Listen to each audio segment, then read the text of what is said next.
Peace, peace, peace. Today is December 5th, 2024. The time is 2:42 a.m. I'm up and I'm reading um, from the book The Power of Discipline: How to Use Self-Control and Mental Toughness to Achieve Your Goals.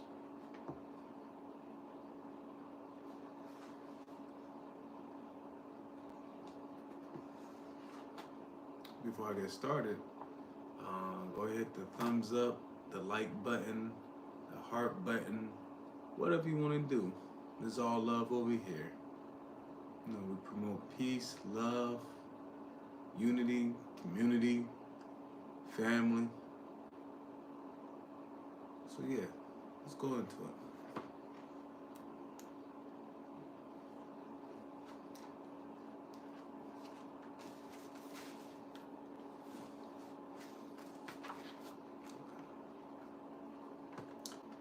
What is hindering your discipline? Energy vampires are people who sap the life out of you with their negative attitude, but there are also things that can hinder your discipline and prevent you from becoming the best version of yourself. The majority of people understand that it takes discipline to get what you want out of life. So why is it that most of us are incapable of becoming disciplined enough to reach our full potential? I'm not an advocate of the blame game, as I believe we should all take responsibility for our own lives. However, there are some Steve ways that ways that discipline can invade you without you realizing it. Maybe you are associating with the wrong people. You might have bad habits or crippling thoughts, patterns you are not aware of. Your belief system about discipline might be wrong, or you have the wrong motivations for what you want to achieve. The following factors may act as a hindrance to your discipline. Parkinson Law. Excuse me. Need some water already.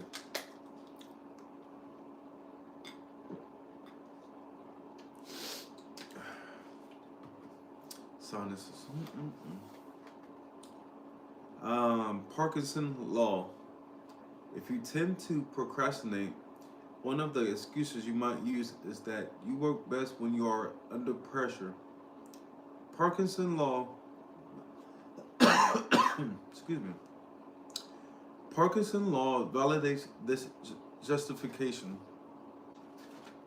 A British historian named Cyril Parkinson developed Parkinson's Law, which argues that when we have a set amount of time, excuse me, let me get something else.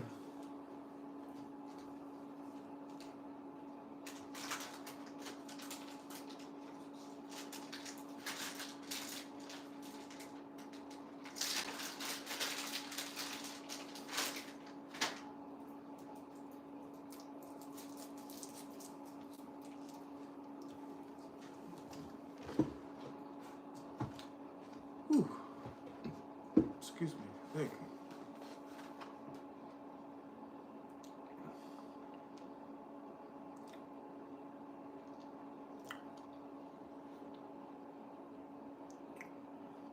Okay.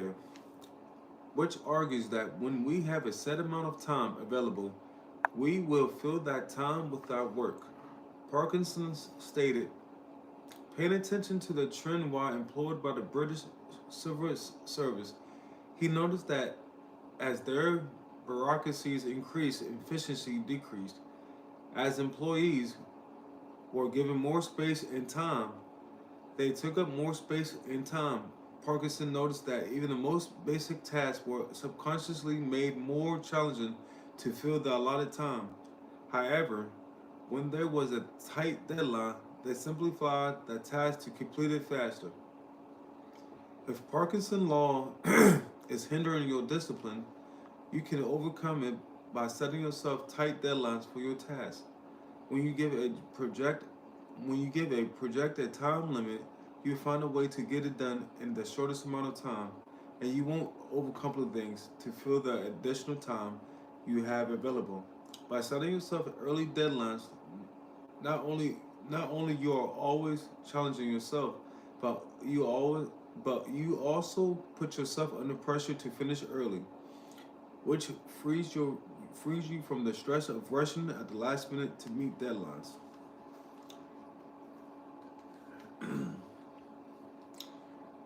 Discipline versus procrastination.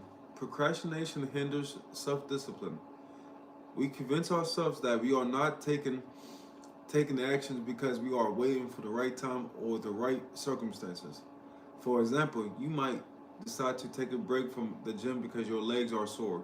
On the surface, it sounds fair, but as an excuse, you could still go to the gym and do cardio or work on your arms instead. The core of self discipline is doing what you need to do, whether you feel like it or not. Inaction and making excuses are identical twins. There is no difference between them because they both lead to the same destination, failure. If you are going to wait until the conditions are just right, you have already lost the battle because when you want to do something, you are not stepping out of your comfort zone. If you are making excuses now, you will keep making them in the future. The perfect circumstances don't exist. Something is always going to be out of place. When procrastination seems logical, it's dangerous because it can. Excuse me. Excuse me. If you are making excuses now, you will keep making them in the future. The perfect circumstances don't exist. Something is always going to be out of place. When procrastination seems logical, it is dangerous because it can apply to any situation. For example, if you decide you are going to quit smoking, once there is less pressure at work, you will never give up because there is always going to be some level of stress at work. When you make excuses, you are telling yourself that you are not capable of doing what you needs to be done now. But if you are incapable now, you are probably going to be incapable in the future. You will always have doubts when you step out of your comfort zone. The excitement and challenges make them attractive, but the fear of them can also convince you to abandon them. It's normal to doubt yourself when you are doing something you are not qualified for or when you are attempting to push your boundaries. But whether it's starting a business, writing a book, or improving your health, the right time to start is now, even if you don't feel like that you are ready for it.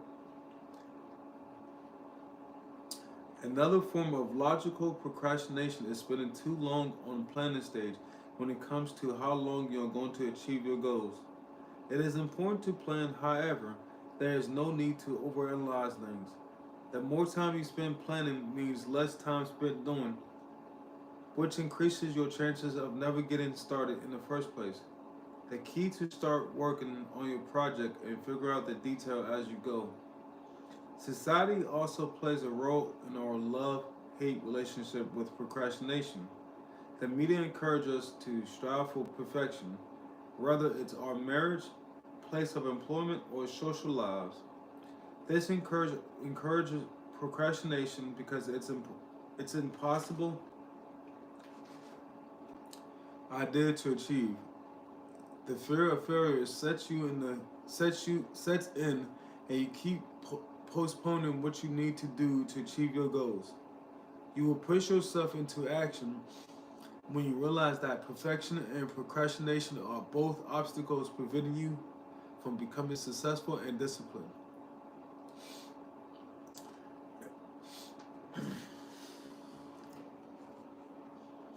A powerful technique that can be used to stop procrastinating and curb the desire for perfection is the 70% rule.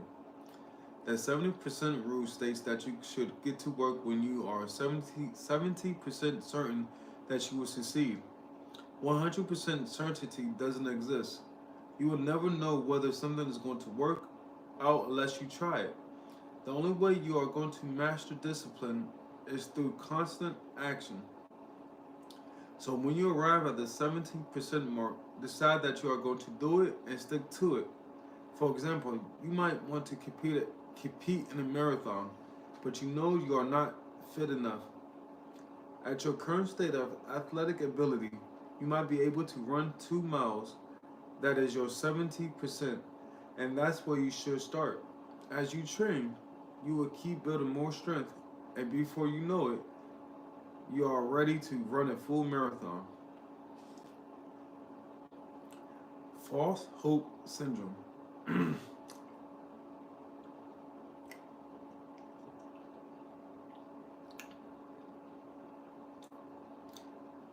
False hope syndrome is the belief that it is easy to change your patterns of behavior. This leads to setting our expectations too high, which results in failure. Most of us have no idea how difficult it is to eliminate bad habits and assume that we are going to get everything we want out of life without facing a battle. False hope results in constant failure, which further reinforces the behavior we desire to change. Psychology professor Peter Herman says that failure is more common than success.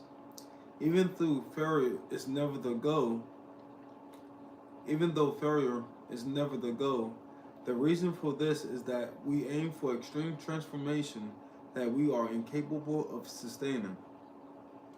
You might get momentarily inspired about your goals and map out a plan, but then the stresses of life take over, and that moment of inspiration fades into obscurity because your focus is on getting through the day and not achieving a goal that's going to take you years to accomplish.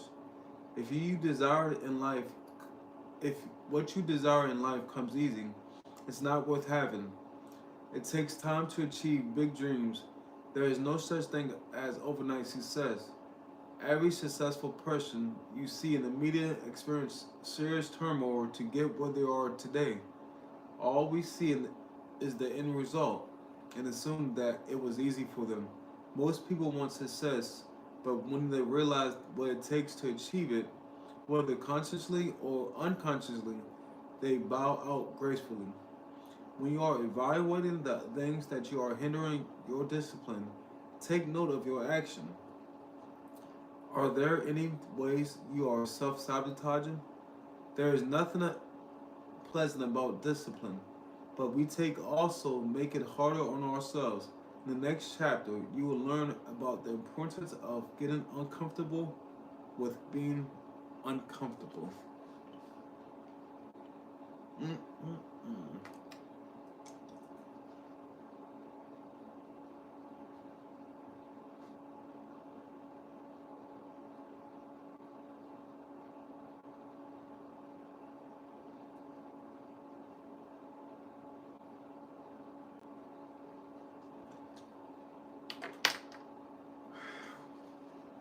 Well, y'all, thank y'all for tapping in.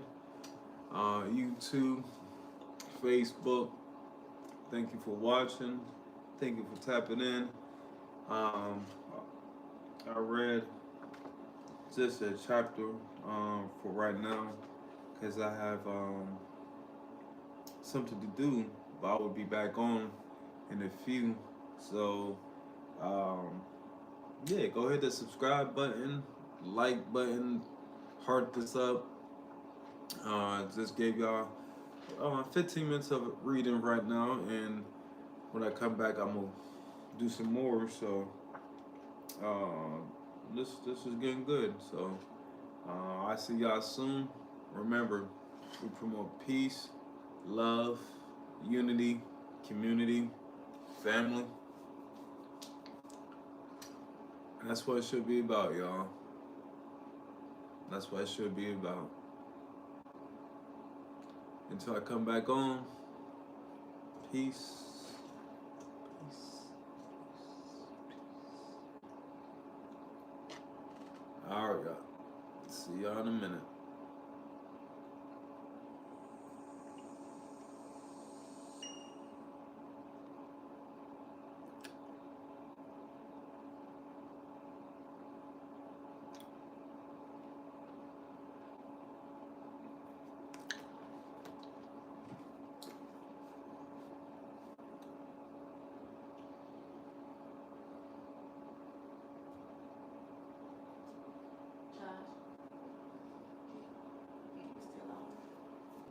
Yeah, I'll get off.